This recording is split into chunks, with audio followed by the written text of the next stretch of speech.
തിരുവനന്തപുരം ഡൽഹി വിമാനം ചെന്നൈ വിമാനത്താവളത്തിൽ അടിയന്തരമായി ഇറക്കി. റഡാറുമായുള്ള ബന്ധത്തിൽ തകരാർ നേരിട്ടതിനെ തുടർന്നാണ് വിമാനം നിലത്തിറക്കിയത്. വിമാനത്തിൽ ഉണ്ടായിരുന്നത് 5 MP-മാർ. എയർ ഇന്ത്യ 2455 വിമാനമാണ് അടിയന്തര ലാൻഡിംഗ് നടത്തിയത്. MG പ്രതീഷ് തിരുവനന്തപുരത്തും ചേരുന്നു കൂടുതൽ വിവരങ്ങളുമായി. പ്രതീഷ്, വിമാനം അടിയന്തരമായി ഇറക്കാനുണ്ടായ കാരണം എന്താണ്? സാങ്കേതിക പിഴവാണെന്ന് പറയുന്നുണ്ട്. ഈ MP-മാർ സഞ്ചരിച്ച വിമാനമാണ്. ഇതിൽ ഏതൊക്കെ MP-മാരാണ് ഉണ്ടായത്? പ്രജിൻ, തിരുവനന്തപുരത്ത് നിന്ന് വൈകിട്ട് 7:50 പുറപ്പെട്ട എയർ ഇന്ത്യയുടെ 2455 എന്നുള്ള വിമാനമാണ് അടിയന്തര ലാൻഡിംഗ് നടത്തേണ്ടി വന്നത്. തിരുവനന്തപുരത്ത് നിന്ന് ഡൽഹിയിലേക്ക് പോയ വിമാനം ഈ തിരുവനന്തപുരത്ത് നിന്ന് പുറപ്പെട്ട 1 മണിക്കൂർ 10 മിനിറ്റ് കഴിഞ്ഞപ്പോൾ സാങ്കേതിക പ്രശ്നങ്ങൾ ഉണ്ടാവുകയായിരുന്നു. തുടർന്ന് ഡൽഹിയിലേക്ക് പോകാൻ കഴിയാതെ വന്നു. പിന്നീട് ചെന്നൈയിലാണ് അടിയന്തര ലാൻഡിംഗ് നടത്തിയത്. ഈ അടിയന്തര ലാൻഡിംഗ് നടത്തുന്നതിന് മുമ്പ് ഏകദേശം 1 മണിക്കൂറോളം ചെന്നൈയുടെ ആകാശത്ത് പറന്ന് നിൽക്കേണ്ട ഒരു സാഹചര്യവും ഉണ്ടായിട്ടുണ്ട്. ചെന്നൈ വിമാനത്താവളത്തിന് മുകളിൽ 1 മണിക്കൂർ നേരമാണ് വിമാനം പറന്നത്. തുടർന്ന് അനുമതി കിട്ടിയതോടുകൂടിയാണ് ചെന്നൈയിൽ എമർജൻസി ലാൻഡിംഗ് നടത്തിയത്. ഏറ്റവും പ്രധാനപ്പെട്ട കാര്യം, ഈ വിമാനത്തിൽ 5 MP-മാരാണ് ഉണ്ടായിരുന്നത്. അതാ KC വേണുഗോപാൽ, കൊടിക്കുന്നിൽ സുരേഷ്, അടൂർ പ്രകാശ്, K രാധാകൃഷ്ണൻ, തമിഴ്നാട്ടിൽ നിന്നുള്ള റോബർട്ട് ബ്രൂസ് MP എന്നിവരാണ് ഈ വിമാനത്തിൽ ഉണ്ടായിരുന്നത്. ഈ റഡാറുമായുള്ള ബന്ധം വിച്ഛേദിച്ചതിനെ തുടർന്നാണ് ചില സാങ്കേതിക പ്രശ്നങ്ങൾ വിമാനത്തിനുണ്ടായത്. തുടർന്ന് ഈ ബന്ധം പുനഃസ്ഥാപിക്കുന്നത് വരെ ആകാശത്ത് വട്ടമിട്ട് പറക്കേണ്ട സാഹചര്യമാണ് വിമാനത്തിന് ഉണ്ടായിരുന്നത്. സാങ്കേതിക പ്രശ്നം പരിഹരിച്ചതോടുകൂടി തന്നെ അല്പസമയം മുമ്പാണ് വിമാനം ചെന്നൈ എയർപോർട്ടിൽ ഇറക്കിയിട്ടുള്ളത്. നിലവിൽ സാങ്കേതിക തകരാർ പരിഹരിച്ചുവെന്നതാണ് നമുക്ക് വിമാനത്താവളത്തിൽ നിന്ന് ലഭ്യമാകുന്ന വിവരം. മറ്റ് ആശങ്കപ്പെടേണ്ട സാഹചര്യങ്ങൾ ഒന്നും തന്നെയില്ല. യാത്രക്കാരെല്ലാം സുരക്ഷിതരാണ്. സാങ്കേതിക പ്രശ്നങ്ങൾ പരിഹരിച്ച് രാത്രി 12:30 വിമാനം ചെന്നൈയിൽ നിന്ന് ടേക്ക് ഓഫ് ചെയ്യുമെന്നതാണ് ഇപ്പോൾ അറിയാൻ കഴിയുന്നത്. പ്രജിൻ, മറ്റ് യാത്രക്കാരിൽ നിന്നൊക്കെയുള്ള വിവരങ്ങൾ പുറത്തു വരുന്നുണ്ടോ? എന്താണ് യഥാർത്ഥത്തിൽ അവർക്ക് കിട്ടിയ നിർദ്ദേശങ്ങൾ? ഇതിൽ ഏത് ഘട്ടത്തിലാണ് ഇത് അടിയന്തരമായി താഴെ ഇറക്കേണ്ടതുണ്ട് എന്നൊക്കെ മനസ്സിലായത്? അത്തരം വിശദാംശങ്ങൾ എന്തെങ്കിലും വരുന്നുണ്ടോ? യാത്രക്കാരിൽ നിന്നുള്ള പ്രതികരണങ്ങളോ അല്ലെങ്കിൽ MP-മാരുമായി ബന്ധപ്പെടാനോ സാധിക്കുന്നുണ്ടോ?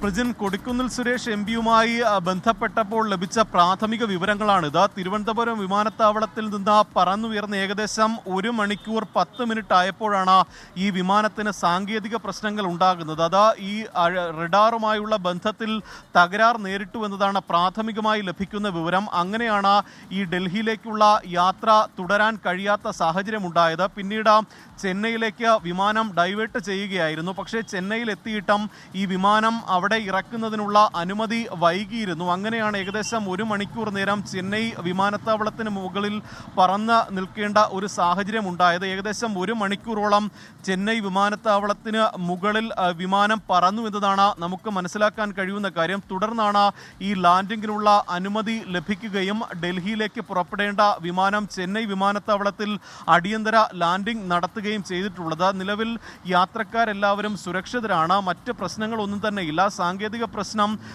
ഉണ്ടായി എന്നുള്ള വിവരം ലഭിച്ചപ്പോൾ തന്നെ അതിനുള്ള എല്ലാ സജ്ജീകരണങ്ങളും ചെന്നൈ വിമാനത്താവളത്തിൽ ഏർപ്പെടുത്തിയിരുന്നു. ഏതെങ്കിലും തരത്തിൽ മറ്റ് ഈ അടിയന്തര ലാൻഡിങ്ങുമായി ബന്ധപ്പെട്ട് സ്വീകരിക്കേണ്ട എല്ലാ മുൻകരുതലുകളും ചെന്നൈ വിമാനത്താവളത്തിൽ സ്വീകരിച്ചിരുന്നു. അങ്ങനെ ഏകദേശം അല്പസമയം മുമ്പാണ് ഈ വിമാനം ചെന്നൈ എയർപോർട്ടിൽ ലാൻഡ് ചെയ്തത്. നിലവിൽ ആശങ്കപ്പെടേണ്ട സാഹചര്യമില്ല. യാത്രക്കാരും MP-മാരും എല്ലാവരും സുരക്ഷിതരാണ് എന്നതാണ് അവിടെ നിന്ന് ലഭിക്കുന്ന വിവരം. 12:30 തന്നെ യാത്ര അവിടെ നിന്ന് പുനഃസ്ഥാപിക്കാൻ കഴിയും എന്നതാണ് വിമാനത്താവള അധികൃതരും അറിയിക്കുന്നത്. പ്രജിൻ, യെസ്, പ്രതീഷ് തുടരുക. ഇപ്പോൾ ചെന്നൈയിൽ നിന്നും മുഹമ്മദ് റഹീസ് കൂടി ചേരുന്നുണ്ട്. റഹീസ്, ചെന്നൈയിൽ അടിയന്തരമായി ഇറക്കേണ്ടി വന്നു വിമാനം, എന്നാൽ പ്രശ്നങ്ങളില്ല, വീണ്ടും യാത്ര തുടരാൻ കഴിയുമെന്നൊക്കെ ഉള്ള പ്രാഥമിക വിവരങ്ങൾ അവിടെ നിന്ന് വന്നിരുന്നു. അവിടെ ചെന്നൈ എയർപോർട്ടിൽ നമുക്ക് എന്തെങ്കിലും വിശദാംശങ്ങൾ ലഭിക്കുന്നുണ്ടോ റഹീസ്? പറന്നുയർന്ന ഏതാണ്ട് ഒരു 1.5 മണിക്കൂറിനകം തന്നെ ഇത്തരത്തിലുള്ള ഒരു സാങ്കേതിക പ്രശ്നം കണ്ടെത്തിയിരുന്നു. അപ്പോൾ ആ സാങ്കേതിക പ്രശ്നം ഉണ്ടായതോടുകൂടി ചെന്നൈ വിമാനത്താവളത്തിൽ പൂർണ്ണ സജ്ജീകരണങ്ങൾ ഏർപ്പെടുത്തിയിരുന്നു. 5 MP-മാരും ഒപ്പം തന്നെ ഒരു ചീഫ് സെക്രട്ടറിയും അടക്കമുള്ളവർ ഇവിടെ നിന്നുണ്ടായിരുന്നു. കേരളത്തിൽ നിന്നുള്ള 4 MP-മാരും തമിഴ്നാട്ടിലെ 1 MP അടക്കമായിരുന്നു സംഘത്തിലുണ്ടായിരുന്നത്. അപ്പോൾ യാത്രക്കാരെ നിലവിൽ എയർപോർട്ടിൽ ഇറക്കിയ ശേഷം ബസ്സിലായി അടുത്ത റൺവേയിലേക്ക് കൊണ്ടുപോവുകയാണെന്നാണ് നിലവിൽ നമ്മളോട് കൊടിക്കുന്നിൽ സുരേഷ് MP പറഞ്ഞിട്ടുള്ളത്.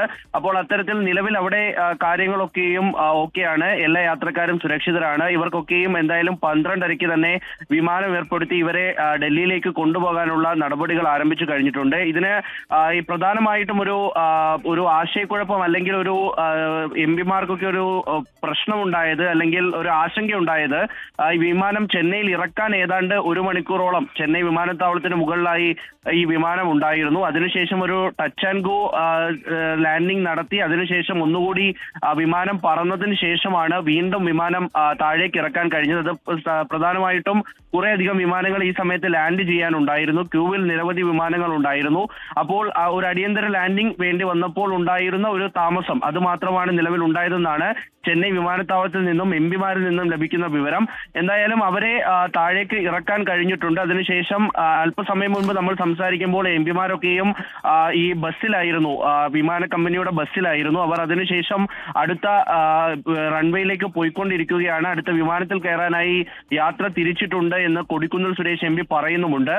ചെന്നൈയിൽ ഈ വിമാനം എത്തിയതിനു ശേഷം ഏതാണ്ട് ഒരു 1.5 മണിക്കൂറോളം ആ വിമാനം ലാൻഡ് ചെയ്യാതെ മുകളിൽ തന്നെ ഉണ്ടായിരുന്നു എന്നുള്ളൊരു വിവരം കൂടിയാണ് ഇവരിൽ നിന്ന് ലഭിക്കുന്നത്. അപ്പോൾ അത്തരത്തിൽ കുറച്ചൊരു ആശങ്ക ഉണ്ടാക്കുന്ന തരത്തിൽ അല്ലെങ്കിൽ വിമാനം സ്വാഭാവികമായിട്ടും താഴേക്ക് ഇറക്കാനായി അതിൻ്റെതായിട്ടുള്ള ഒരു സമയം ആവശ്യമുണ്ടായിരുന്നു. ആ സമയം മാത്രമാണ് ചെന്നൈ വിമാനത്താവളത്തിൽ എടുത്തത്. അത്രമാത്രമേ എടുത്തുള്ളൂ. അതിനു മുൻപ് തന്നെ സകല സജ്ജീകരണങ്ങളും ഒരുക്കിയിരുന്നു. ഒരു അടിയന്തര ലാൻഡിങ്ങിന് വേണ്ട സജ്ജീകരണങ്ങളൊക്കെ ഒരുക്കിക്കൊണ്ടാണ് ഒരു തയ്യാറെടുപ്പുകൾ ചെന്നൈ വിമാനത്താവളത്തിൽ നടന്നത്. കാര്യങ്ങളൊക്കെയും ഇപ്പോൾ സേഫാണ്, കൺട്രോളിലാണ്. എല്ലാവർക്കും 12:30 തന്നെ യാത്ര തിരിക്കാൻ കഴിയും. ഒരുപക്ഷെ 10-20 മിനിറ്റ് ആ വിമാനം ഒന്ന് ഫ്ലൈ ഓഫിന് തൊട്ട് മുമ്പ് ഒരു 10-20 മിനിറ്റ് കൂടി എടുത്തേക്കാം എന്നുള്ള ഒരു വിവരം കൂടി ലഭിക്കുന്നുണ്ട്. അതിന് ഉപരി മറ്റു പ്രശ്നങ്ങളൊന്നുമില്ല എന്നാണ് നിലവിൽ മനസ്സിലാകുന്നത്. പ്രജിൻ. യെസ്, മുഹമ്മദ് റഹീസാണ് വിശദാംശങ്ങൾ നൽകിക്കൊണ്ടിരിക്കുന്നത്. ലോകത്തെവിടെയായാലും ഏത് സമയത്തും 24 വാർത്തകളും ഓഗ്മെന്റഡ് റിയാലിറ്റി പാക്കേജുകളും എക്സ്പ്ലെയിനറുകളും വിശദമായി കാണാൻ ഞങ്ങളുടെ യൂട്യൂബ് ചാനൽ നിങ്ങൾക്ക് സബ്സ്ക്രൈബ് ചെയ്യാം.